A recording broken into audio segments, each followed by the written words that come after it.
Hello दोस्तों, स्वागत है आपका ऑनलाइन जीके मंच यूट्यूब चैनल पर।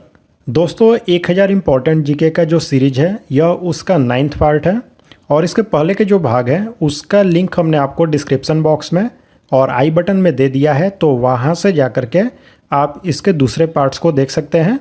तो चलिए शुरू करते हैं आज का वीडियो। पहला सवाल है, अंटार्कटिका पर पहुंचने वाली पहली भारतीय महिला कौन थी?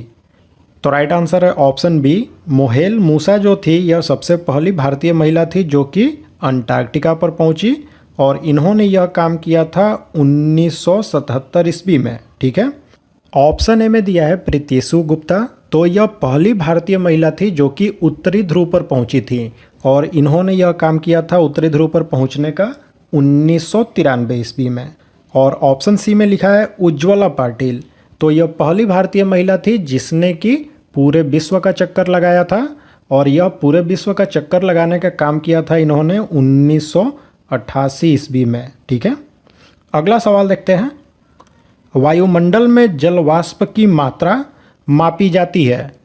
तो वायुमंडल यानी कि हवा में जो जल वाष्प की मात्रा होती है उसको कहते हैं आर्द्रता, तो आर्द्रता के रूप में मापी जाती है। अगला सवाल है, तुल्यकाली उपग्रह यानी कि भूस्थिर उपग्रह जो हैं वह पृथ्वी के चारों ओर किस दिशा में घूमते हैं? तो राइट आंसर है ऑप्शन ए, पश्चिम से पूर्व की ओर घूमते हैं।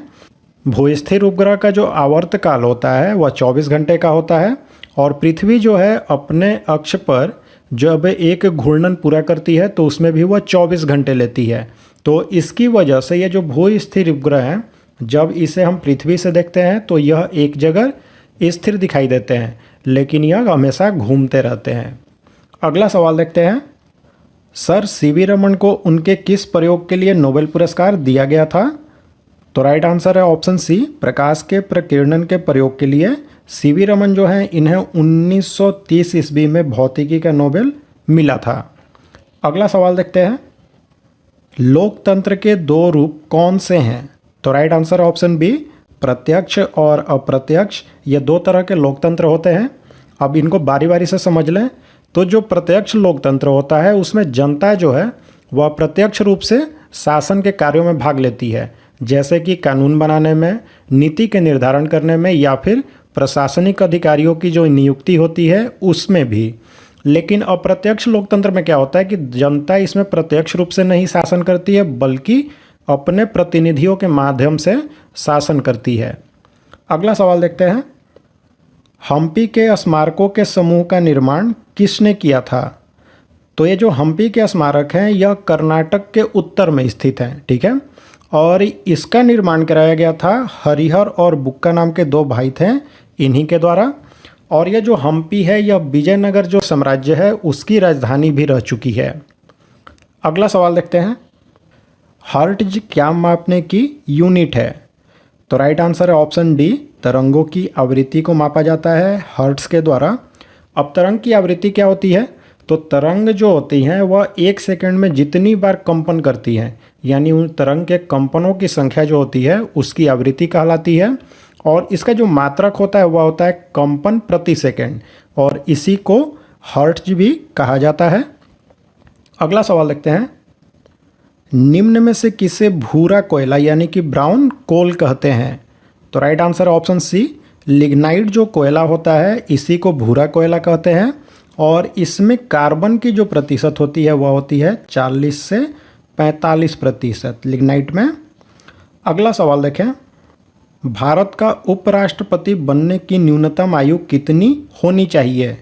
तो राइट आंसर है ऑप्शन है 35 वर्ष की आयु कम से कम होनी चाहिए और साथ ही में राज्यसभा के जो सदस्य निर्वाचित होने की जो योग्यताएं हैं वह भी होनी चाहिए। ठीक है। नेक्स्ट क्वेश्चन है, वर्गीकरण की कैरोलस लीनियस प्रणाली है किस तरह की है? तो राइट आंसर है ऑप्शन सी, द्विपद प्रणाली है कैरोलस लीनियस प्रणाली। और ये जो कैरोलस लीनियस वैज्ञानिक हैं इन्हीं को वर्गीकरण का पिता भी कहते हैं। ठीक है। अगला सवाल है, कृष्णदेव राय किस राजवंश के शासक थे? तो राइट आंसर है ऑप्शन डी, विजयनगर साम्राज्य के एक महान शासक हुए थे कृष्णदेव राय। ये जो कृष्णदेवराय हैं यह 1509 ईस्वी में विजयनगर साम्राज्य के शासक बने और 1529 ईस्वी तक इन्होंने विजयनगर साम्राज्य पर शासन किया था। ठीक है, अगला सवाल देखें। द्रव्यों में चुंबकत्व का कारण क्या होता है?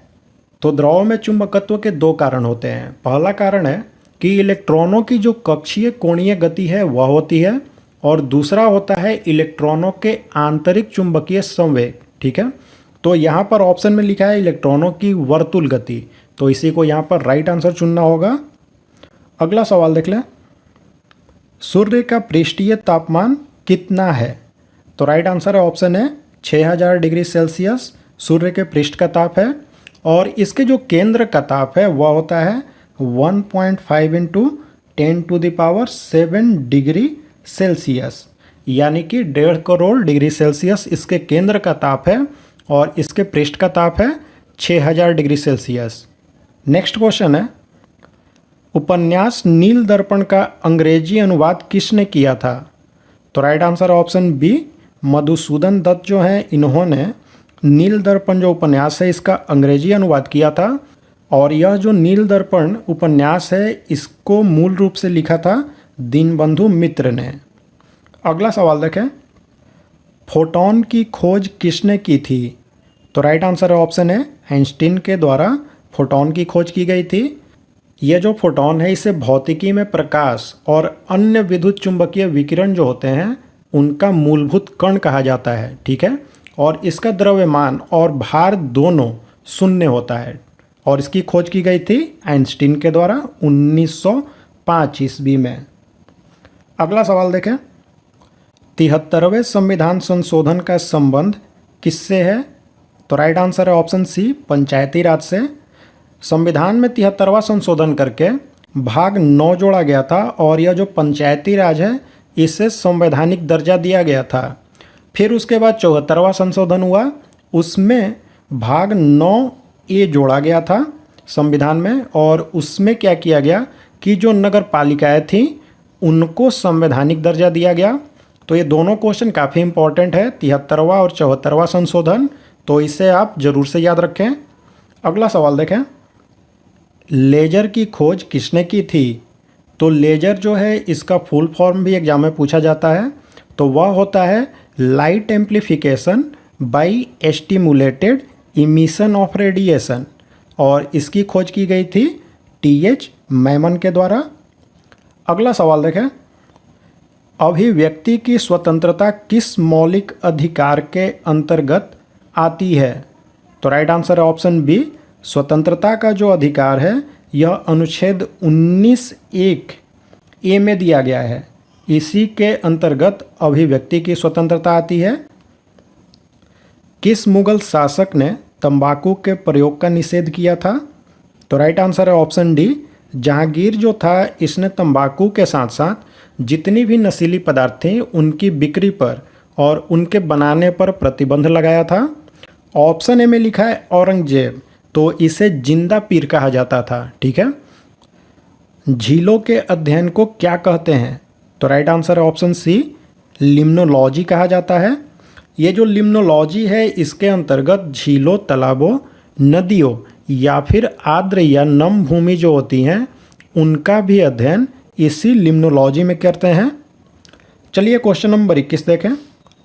यहाँ पे क्वेश्चन थोड़ा गलत टाइप हो गया है, यह फ्रिज नहीं है बल्कि प्रिज्म है। तो प्रिज्म से गुजरने पर किस रंग का सबसे अधिक विचलन होता है?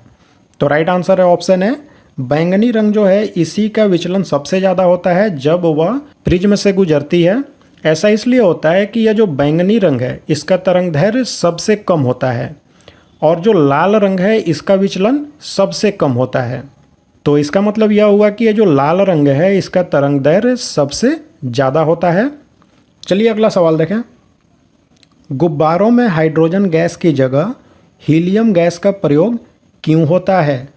तो राइट आंसर है ऑप्शन सी, ज्वलनशील नहीं होती है, यानी कि जो हाइड्रोजन गैस है वह ज्वलनशील होती है और हीलियम गैस जो है वह ज्वलनशील नहीं होती है। अगला सवाल है, लिटमस किससे निकाला जाता है? तो यह जो लिटमस है वह थैलोफाइट ग्रुप का एक लाइकेन होता है, इसी से प्राप्त किया जाता है। तो राइट आंसर होगा ऑप्शन सी लाइकेन। अगला सवाल है, समाजवादी अर्थव्यवस्था में उत्पादन के सभी कारक किसके स्वामित्व और नियंत्रण में रहते हैं? तो राइट आंसर है ऑप्शन सी राज्य यानी कि सरकार के नियंत्रण में रहती है। यह जो समाजवादी अर्थव्यवस्था होती है इसमें उत्पादन के जितने भी साधन हैं उन पर सरकार का नियंत्रण रहता है और संपत्ति का निजी स्वामित्व बिल्कुल नहीं होता है, ठीक है। और सरकार जो होती है वह सभी आर्थिक क्रियाओं को नियंत्रित करती है। चलिए अगला सवाल देखें। निम्न में से भारत के किस प्रधानमंत्री को पाकिस्तान का सर्वोच्च नागरिक सम्मान निशान ए पाकिस्तान मिला था? तो राइट आंसर है ऑप्शन बी मोरारजी देसाई, जो कि भारत के चौथे प्रधानमंत्री थे। इन्हें 1990 ईस्वी में पाकिस्तान का जो सर्वोच्च सिविल पुरस्कार है निशान ए पाकिस्तान वह दिया गया था। तो दोस्तों ये थे जीके के 25 इंपॉर्टेंट क्वेश्चंस। तो अब आप लाइक और कमेंट ज़रूर करें और हमें बताएं कि आपको ये वीडियो कैसा लगा। और अगर आप हमारे चैनल का वीडियो पहली बार देख रहे हैं तो हमारे चैनल को सब्सक्राइब कर लें और बेल बटन का आइकन भी प्रेस कर दें, जिससे कोई भी आने वाली वीडियो आपसे मिस ना हो। तो चलिए मिलते हैं सामान्य ज्ञान के एक और नए वीडियो के साथ।